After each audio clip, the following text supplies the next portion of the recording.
with like Morse code or something like that in the last couple of days when I've been, because this is what I'm supposed to do. I'm supposed to channel. I'm supposed to heal. They have me do a little bit of work, but I need to keep my energy clear. And so I can work on people through Skype, energy, get the collective energy going. And another thing, I didn't know that, but you told me the lower pitch tones are for healing and the higher pitch tones are for like... No, they're both for healing. One is more for the cosmos, a higher frequency. Richard, what is the high one? You told me a long time ago and I forgot. The high ones raise your consciousness and they also clear your higher chakras. The lower ones are specifically attuned to your lower chakras and clear the lower chakras as well as ground and center you. At least that explains why I get those high pitched tones in my ears besides the constant tinnitus. Oh, and when I listen, a lot of people think tinnitus is a curse. It's not. It's actually a blessing, because the tinnitus, if you listen to the different tones within the background noise, the tinnitus in the ears, it goes right like that. It's a when I do healing. When I do healing on people, because I will see, feel, and I hear, plus the energies will be air, water, fire, and earth. So I will see earthquakes, I will see rivers, I will see, for the earth, the water. Eventually we'll get the kundalini with the fire. But a lot of times, like Richard has, like he says, dog ears, so does Shauna, where they hear high-pitched sounds. And when I clear people's energy out, which is kind of like the negative energy, that white noise sound, I'll be releasing. It's almost like a deflective energy that's going on. And so the hearing, and that's why I'm a medic intuitive, I could scan people's energy. And the multidimensional, I had the name multidimensional healer years ago. Now I wrote my book, Theta, for tarot, healing, energy, tones, and ascension. I do so many different things, but I wanted to composite all that.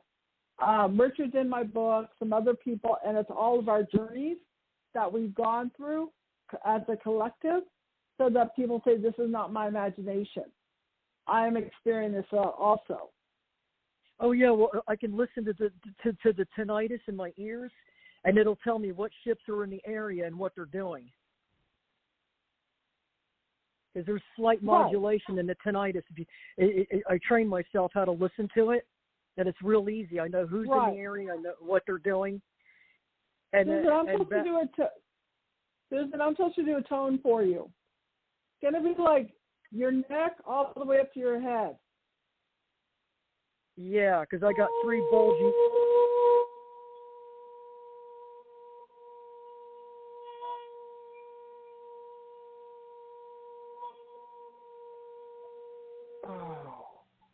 That is exactly the tones I hear in my ears sometimes.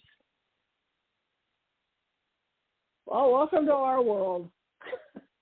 That is so neat. You imitate every tone I hear in my ears sometimes. Yeah, there's a lot of them. Sometimes they have 2 or 3 notes. It's binaural, so it's 10 degrees decimal of the hearing of what's been going on. So there'll be a time where it's like I'll do the tones and people can feel it, but they can't hear it because it's a different frequency. When I worked on Arena, there was a guy that was deaf, and I was Skyping with him, and the expression on his face, and I call it the 3 rule, 3 minutes, 3 days, 3 hours. And so it's going to affect you. You may get sick, that your body is doing detoxification. You might have food cravings. So it's raising the frequency. When Abby was channeling Elohim, I said, what do my tones do? They said, it brings us in so we can work on people's Akashic records. Yeah.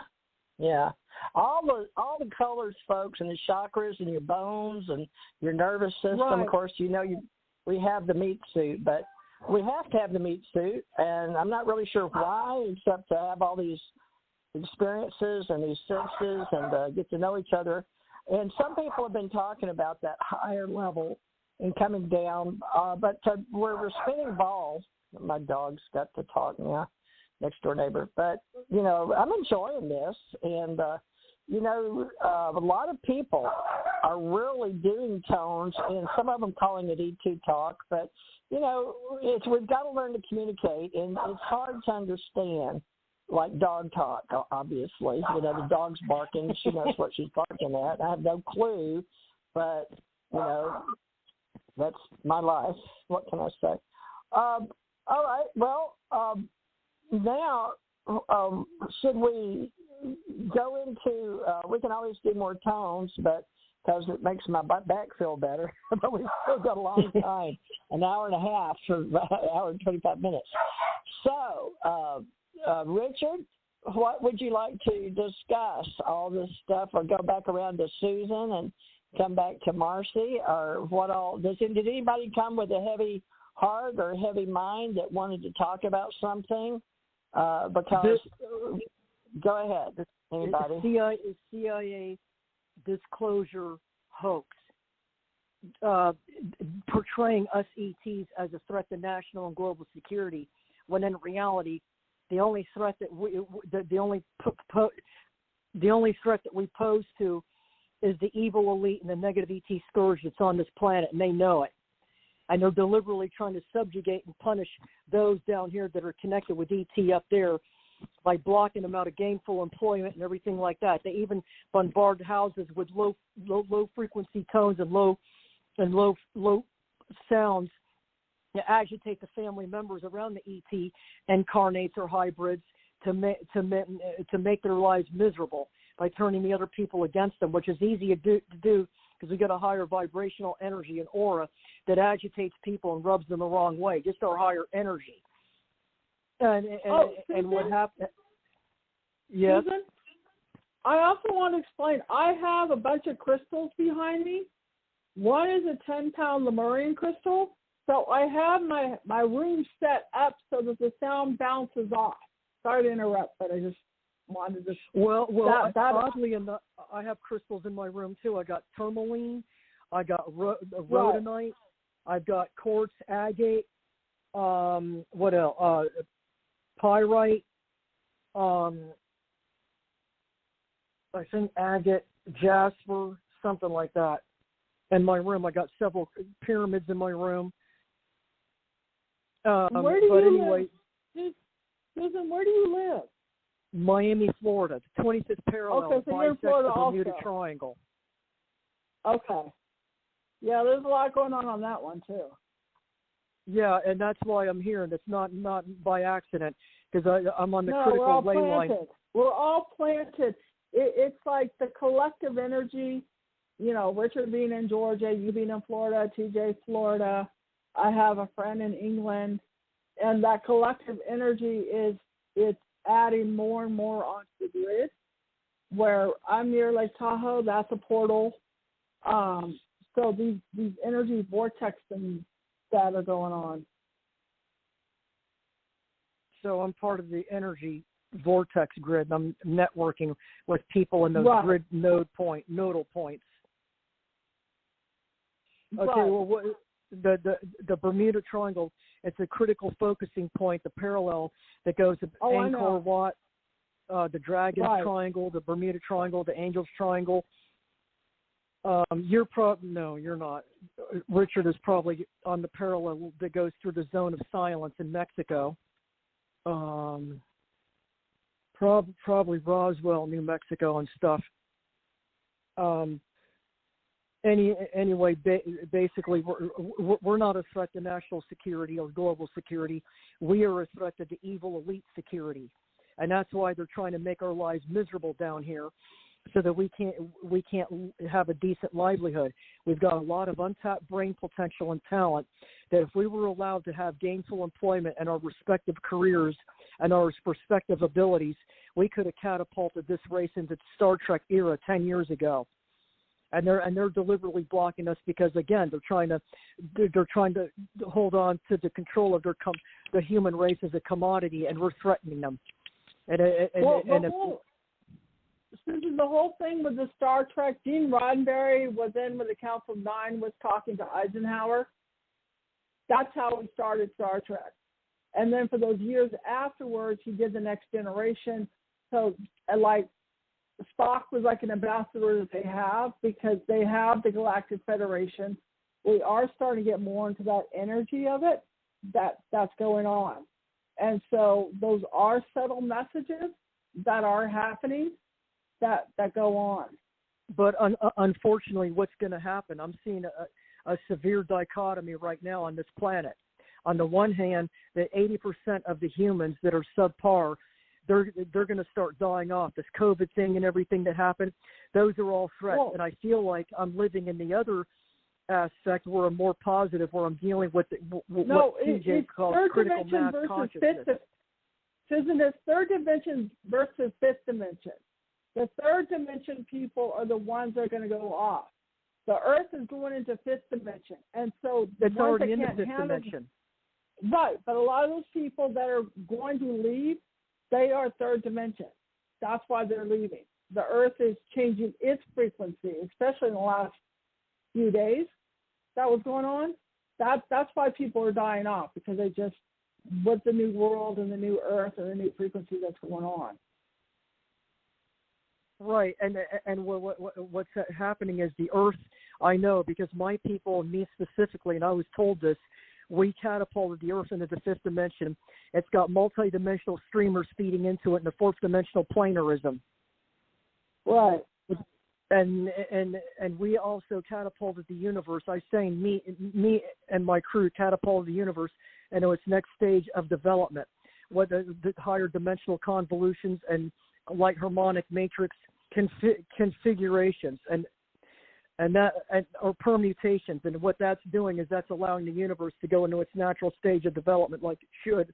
Right. And we did all of this. And I was told, and this is weird, I was told by the UMO, I was told by the Arcturians, and I was told by my own people that I am the only one that did this.